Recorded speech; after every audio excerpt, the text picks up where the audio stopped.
बाड़ी शहर में 3 सेंटरों पर राजस्थान अध्यापक पात्रता भर्ती परीक्षा का आयोजन किया जा रहा है। 3 साल बाद माध्यमिक शिक्षा बोर्ड द्वारा आयोजित हो रही इस परीक्षा में कड़े सुरक्षा नियम और ऑनलाइन बायोमेट्रिक सत्यापन की व्यवस्था की गई है। शहर के धौलपुर रोड स्थित गवर्नमेंट पीजी कॉलेज के साथ किला स्थित गवर्नमेंट बॉयज़ स्कूल और गर्ल्स स्कूल में परीक्षा का आयोजन किया जा रहा है। सुबह 9 बजे के बाद किसी भी अभ्यर्थी को एंट्री नहीं दी गई है। वहीं तीनों सेंटर पर शांतिपूर्ण परीक्षा चल रही है। परीक्षा आयोजन को लेकर कोतवाली थाने के एएसआई हरवीर सिंह ने बताया कि सभी सेंटरों पर पुलिस प्रशासन की माकूल व्यवस्था है। महिला पुलिस कांस्टेबल भी हर सेंटर पर तैनात है। मोबाइल गाड़ी हर केंद्र पर निगाह बनाए हुए है। परीक्षा शांतिपूर्ण रूप से जारी है। किला सीनियर स्कूल के परीक्षा इंचार्ज प्राचार्य हरिओम शिकरवार ने बताया कि इस केंद्र पर 408 परीक्षार्थी परीक्षा के लिए नामित हुए हैं। वहीं पीजी कॉलेज में 472 और गर्ल्स स्कूल में 360 अभ्यर्थी परीक्षा के लिए नामित किए गए हैं। परीक्षा का आयोजन प्रथम पारी में 10 बजे से 12:30 बजे तक किया गया। किसी की बाइक हुई पंचर तो कोई रोते हुए पहुंचा परीक्षा केंद्र। पहली पारी की परीक्षा के दौरान सुबह 9 बजे बाद परीक्षार्थियों की एंट्री बंद होने के बाद कई अभ्यर्थी रोते हुए परीक्षा केंद्र पहुंचे। धौलपुर से आई सीमा ने बताया कि उसकी बाइक पंचर हो गई। ऐसे में वह सेंटर तक पहुंचने में थोड़ा लेट हो गई, लेकिन अब उन्हें प्रवेश नहीं दिया जा रहा है। उनकी क्या गलती है? वहीं गर्ल्स स्कूल सेंटर पर एक अभ्यर्थी अपनी नथ को उतारते हुए परेशान दिखाई दी। केंद्र पर मौजूद परीक्षा टीम भी सहयोग किया। बड़ी मुश्किल से उनकी नथ को उतारा गया। परीक्षा देने आई राजकुमारी को जब 9 बजे बाद एंट्री नहीं मिली तो वह रोने लगी। उसने रोते हुए बताया कि वह पिछले 3 साल से तैयारी कर रही है, अब मौका आया है तो परीक्षा में प्रवेश नहीं मिल रहा है। बोर्ड ने पहले ही अभ्यर्थियों को किया था सचेत। परीक्षा आयोजन को लेकर बोर्ड द्वारा पहले ही अभ्यर्थियों के लिए स्पष्ट नियम लागू किए गए हैं और सभी को सचेत भी किया गया है। यहाँ तक कि परीक्षा के लिए जो प्रवेश पत्र जारी हुआ है उससे भी नियमों का उल्लंघन है। 9 से 10 के बीच में मैं 9:30 बजे के समथिंग आ गई और मैं लड़की धौलपुर से आई हूँ। इतनी जल्दी से नहीं आ पाई। 5-10 मिनट अगर 20 मिनट लेट हो भी गई तो क्या प्रॉब्लम है? मुझे बताने में क्या दिक्कत है? अभी पेपर का ये तो नहीं है कि मैं कोई डुप्लीकेट हूँ या कोई परेशानी है। चेक कर सकते हैं मुझे जो भी परेशानी है वो, जो भी शक है या कि मेरे पास कोई नकल है जो ये चेक कर लो, मुझे फिर एंट्री दो ना। आज रीट का पेपर है और राजस्थान पुलिस के द्वारा प्रत्येक सेंटर पर माकूल व्यवस्था की गई है एवं गश्ती मोबाइल पार्टियाँ लगाई गई हैं। सुचारू रूप से काम जारी है, आगे व्यवस्था और देखी जाएगी। धौलपुर जिले में पहले दिन 2 पारियों में रीट की परीक्षा आयोजित की गई। गुरुवार को पहली पारी और दूसरी पारी की परीक्षा संपन्न हुई। पहली पारी में लेवल 1 में 6,338 परीक्षार्थियों को परीक्षा देनी थी, जिसमें से 264 परीक्षार्थी अनुपस्थित रहे। दूसरी पारी में लेवल 2 की आयोजित परीक्षा की गई, जिसमें 7,990 परीक्षार्थियों को 31 परीक्षा केंद्रों पर परीक्षा देनी थी, जिनमें से 993 परीक्षार्थी अनुपस्थित रहे। दूसरी पारी में 6,997 परीक्षार्थियों ने परीक्षा दी। मध्य प्रदेश के ग्वालियर में बदमाशों के हौसले इतने बुलंद हैं कि वे आए दिन राह चलते लोगों के साथ लूट की वारदातों को अंजाम दे रहे हैं। शातिर बदमाशों ने बीती रात अपने घर के बाहर खड़े एक पत्रकार का मोबाइल फ़ोन ही लूट लिया। घटना ग्वालियर के हजीरा थाना इलाके के प्रदेश सरकार के ऊर्जा मंत्री प्रद्युम्न सिंह तोमर के क्षेत्र की है। यहाँ पास ही लगे सीसीटीवी कैमरे में भी पूरा घटनाक्रम कैद हुआ है। सीसीटीवी कैमरे में बाइक सवार बदमाश मोबाइल लूटकर भागते नजर आ रहे हैं और उनके पीछे लूट का शिकार हुआ पत्रकार भी दौड़ता नजर आ रहा है। फिलहाल हजीरा थाना पुलिस ने पीटीआई न्यूज एजेंसी के ग्वालियर संवाददाता विजय राठौर की शिकायत पर लूट का मामला दर्ज किया है और लुटेरों की पकड़ के प्रयास शुरू कर दिए हैं। अतिरिक्त पुलिस अधीक्षक निरंजन शर्मा का कहना है कि फरियादी युवक विजय सिंह राठौर ने शिकायत दर्ज कराई है कि वे रात को हजीरा थाना क्षेत्र के गुमटी वाले हनुमान मंदिर के पास अपने घर के बाहर टहल रहे थे। तभी बाइक पर सवार होकर आए 2 युवक झपट्टा मारकर उसका मोबाइल छीनकर भाग गए। उन्होंने दौड़कर बदमाशों को पकड़ने का प्रयास भी किया, लेकिन बदमाश उनके हाथ नहीं आए। घटना की गंभीरता को देखते हुए पुलिस ने तत्काल मामला दर्ज कर आरोपियों की धरपकड़ के प्रयास शुरू कर दिए हैं। हजीरा थाने पर जो है विजय राठौर फरियादी द्वारा रिपोर्ट दर्ज कराई गई कि वो रात्रि में जो है अपने घर के बाहर टहल रहे थे गुमटी वाले हनुमान जी के पास में, और एक मोटरसाइकिल पर दो युवक पीछे से आए और वो झपट्टा मारकर उनके हाथ में वीवो कंपनी का मोबाइल छीन कर ले गए। उनकी रिपोर्ट पर से जो है हजीरा पुलिस द्वारा अपराध पंजीबत किया गया। घटना की गंभीरता को देखते हुए तत्काल वरिष्ठ अधिकारियों द्वारा व घटना स्थल का निरीक्षण किया गया। सीसीटीवी फुटेज व टेक्निकल साक्ष्य के आधार पर आरोपियों को आइडेंटिफाई किया जा रहा है। आरोपियों को जल्दी से जल्दी गिरफ्तार कर मोबाइल जब्त किया जाएगा। मध्य प्रदेश के ग्वालियर में गैंगस्टर भीमा उर्फ भीकम यादव और उसके साथियों ने ग्वालियर पुलिस को खुली चुनौती दी है। बदमाश अपने साथियों के साथ बिना नंबर की काले रंग की स्कॉर्पियो में सवार होकर थाटीपुर स्थित एएसपी ऑफिस के सामने चौपाटी पर रुका। यहाँ एक ठेले पर पराठे खा रहे सचिन शर्मा और भीमा से टकराया तो भीमा और उसके साथियों ने स्कॉर्पियो के अंदर से राइफल निकालकर राइफल युवक पर तान दी और धमकी दी कि अगर एक शब्द भी मुंह से निकाला तो सीधे गोली मार देगा। इसके बाद न सिर्फ युवक बल्कि पूरे बाजार में दहशत फैल गई। पूरी घटना सीसीटीवी कैमरे में कैद हुई है और मामले की जानकारी पुलिस तक पहुंची है, जिस पर पुलिस ने भीमा यादव और उसके साथियों की तलाश शुरू कर दी है। अतिरिक्त पुलिस अधीक्षक निरंजन शर्मा का कहना है कि भीमा यादव पुराना शातिर अपराधी है और उसे पूर्व से ही कई मुकदमे दर्ज हैं और अभी जमानत पर बाहर है। मामले की गंभीरता को देखते हुए पुलिस अधीक्षक द्वारा भीमा यादव की गिरफ्तारी के लिए पुलिस टीमें रवाना की गई हैं और उसकी जमानत भी खारिज करने की प्रक्रिया शुरू कर दी है। थाटीपुर थाने में एक युवक सचिन शर्मा द्वारा रिपोर्ट दर्ज कराई गई है कि वो थाटीपुर क्षेत्र में एक पराठे खा रहा था और वहाँ उसी बीच में कुछ युवक आए और उन्होंने जो है धक्का वगैरह मार दिया। उस बात पर उसके साथ में गाली गलौज करी, धक्का मुक्की की और जान से मारने की धमकी दी। उसकी रिपोर्ट पर से जो है थाटीपुर पुलिस द्वारा तत्परता से अपराध पंजीबत किया गया। प्रकरण की विवेचना गंभीरता से करते हुए जो घटनास्थल के साक्षी व सीसीटीवी फुटेज देखे गए, जो 3 व्यक्ति जिनके नाम उसने बताए थे, जो पता चला था उनको, तो उसमें जो है एक आरोपी जो है भीमा यादव भिंड का निवासी है, उसकी आइडेंटिफाई करा है लोगों ने। और भीमा यादव का क्रिमिनल रिकॉर्ड है, उसके पूर्व में भी क्रिमिनल अपराध रिकॉर्ड होने के कारण मामला गंभीरता से लेते हुए पुलिस अधीक्षक महोदय ने उसकी गिरफ्तारी के लिए टीमें रवाना की गई हैं। उसको गिरफ्तार कर माननीय न्यायालय के समक्ष पेश किया जाएगा। उसकी जो पूर्व में भी जमानतें हुई हैं, उन जमानतों को भी निरस्त कराने की कार्रवाई की जा रही है। मध्य प्रदेश के ग्वालियर के नगर निगम शहरी क्षेत्र में 3 साल में 1752 अवैध कॉलोनियां बसी गई हैं, जिसके बाद कलेक्टर ने नगर निगम आयुक्त से रिपोर्ट तलब की है। वहीं निगम आयुक्त ने कहा कि 15 दिन में बड़ा एक्शन अवैध कॉलोनियों के खिलाफ देखने को मिलेगा, लेकिन इस बीच अवैध कॉलोनी और भूमाफियाओं की शिकायत को लेकर आए हैं। लोगों के साथ निगम आयुक्त संघप्रिय व जबरदस्त विवाद हो गया। हालात ये हो गए, निगम आयुक्त के बीच में जनसुनवाई छोड़कर अपने चैम्बर में जाना पड़ा, जिसके शिकायतकर्ता लोगों ने सुनवाई कक्ष में जमकर हंगामा किया और धरने पर बैठ गए। दरअसल विवेक विहार के लोग ये शिकायत लेकर आए थे।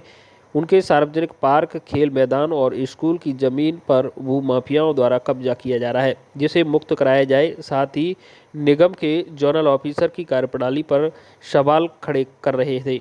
इस बीच निगम आयुक्त और शिकायतकर्ता के बीच जमकर तीखी बहस होने लगी। शिकायतकर्ताओं का कहना है, हम लोग शासकीय जमीन को बचाने के लिए आए हुए हैं, लेकिन निगम के अधिकारी भूमाफियाओं का साथ दे रहे हैं। वहीं निगम आयुक्त का कहना है, विवाद भूमाफिया और शिकायतकर्ताओं के बीच का नहीं है, बल्कि 2 पक्षों का है जो जमीन पर अपना अपना दावा पेश कर रहे हैं। आज हमारा विवाद ये है कि इस समय ग्वालियर के अंदर जगह जगह भूमाफिया राज चल रहा है।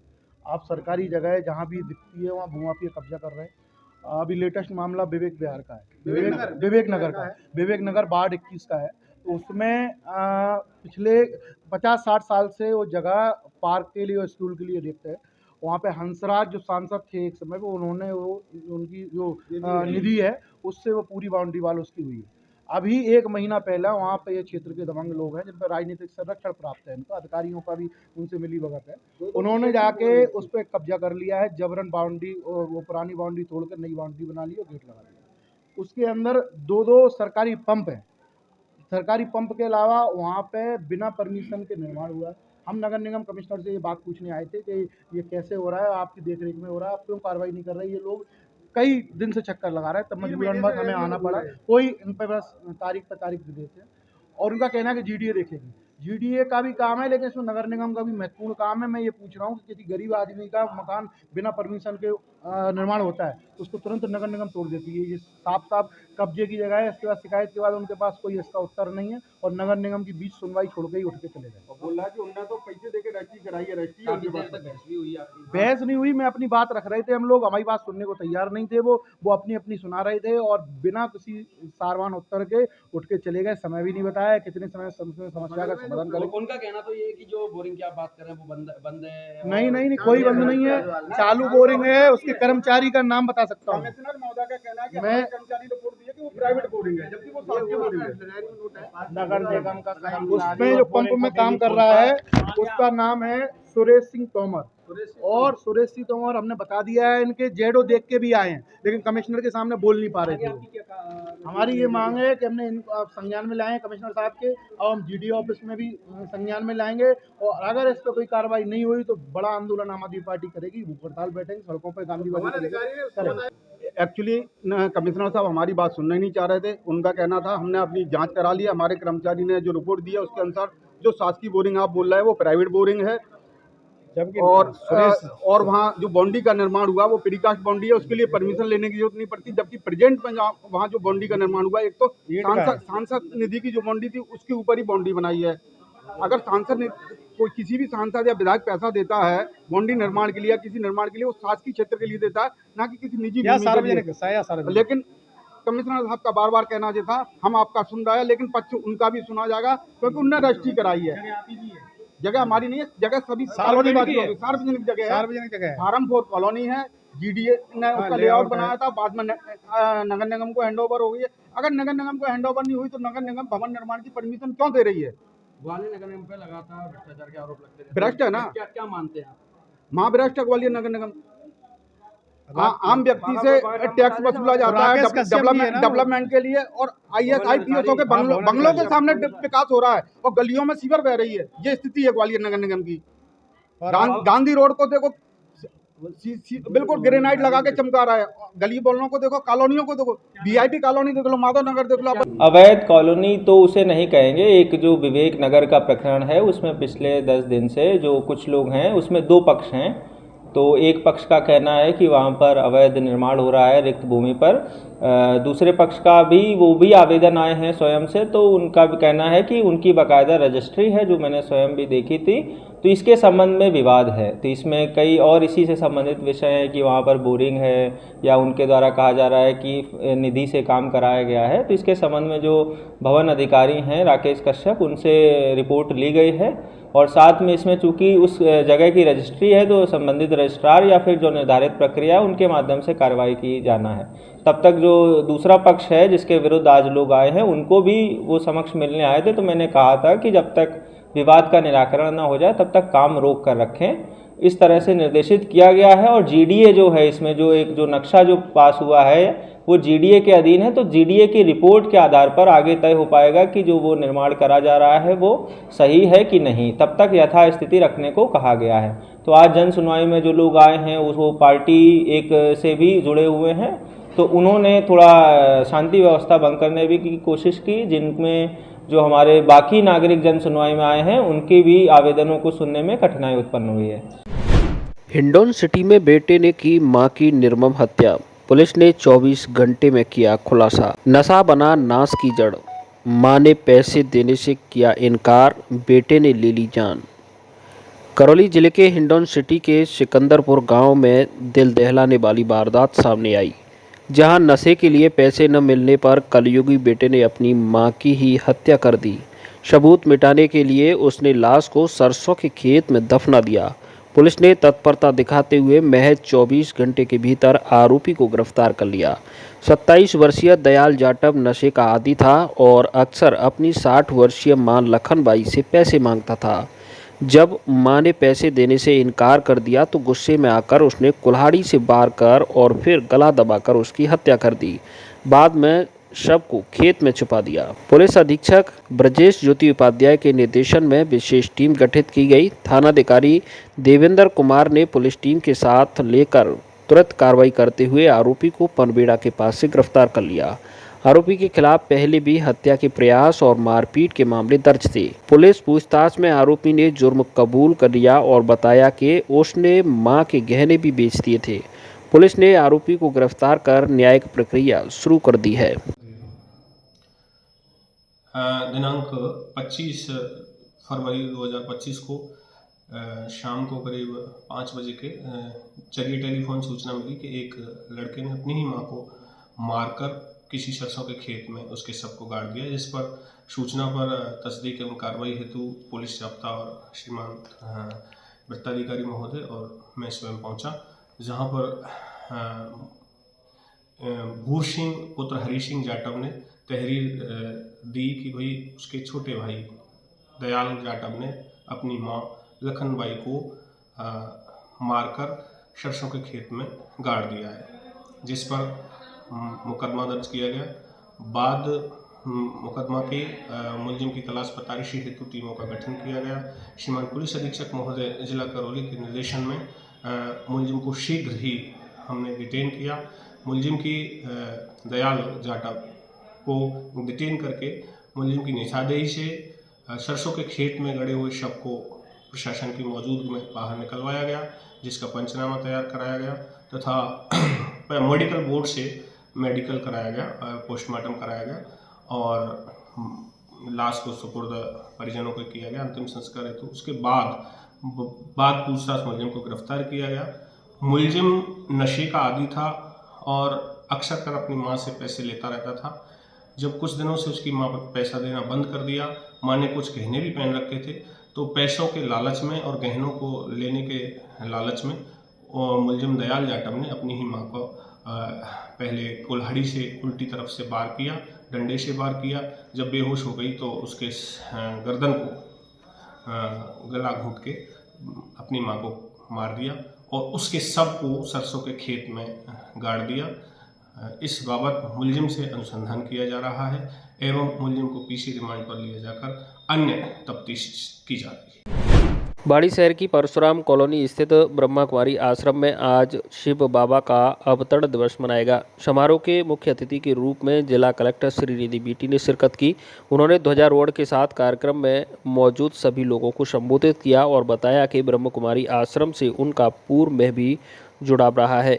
भरतपुर में अपनी सेवा के दौरान वे वहां स्थित ब्रह्मा कुमारी आश्रम में जाते रहे हैं, जिससे मेडिटेशन लिया है। इस उपासना से मन में एक सकारात्मक ऊर्जा का संचार होता है, जिससे दिनभर काम करने में जनता की सेवा करने में थकान नहीं होती है।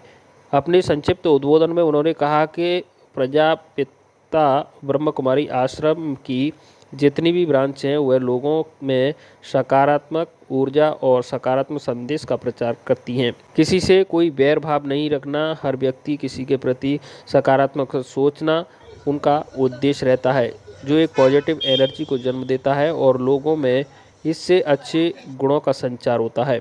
उन्होंने कहा कि वह कार्यक्रम में अपने व्यस्त समय में से कुछ समय निकाल कर आए हैं, क्योंकि आज रीट परीक्षा है। इस दौरान ब्रह्म कुमारी आश्रम की प्रमुख अंबिका बहन ने भी अपना उद्बोधन दिया और ध्वजारोहण के साथ शिव प्रतिज्ञा सभी मौजूद श्रद्धालु और आश्रम से जुड़े लोगों को दिलाई। इस दौरान बाड़ी तहसीलदार उत्तम चंद बंसल, बाड़ी चिकित्सा के प्रमुख चिकित्सा अधिकारी डॉक्टर हरिकिशन मंगल, डॉक्टर महेश गुप्ता के साथ आश्रम से जुड़ी बहन और भाई एवं श्रद्धालु मौजूद रहे।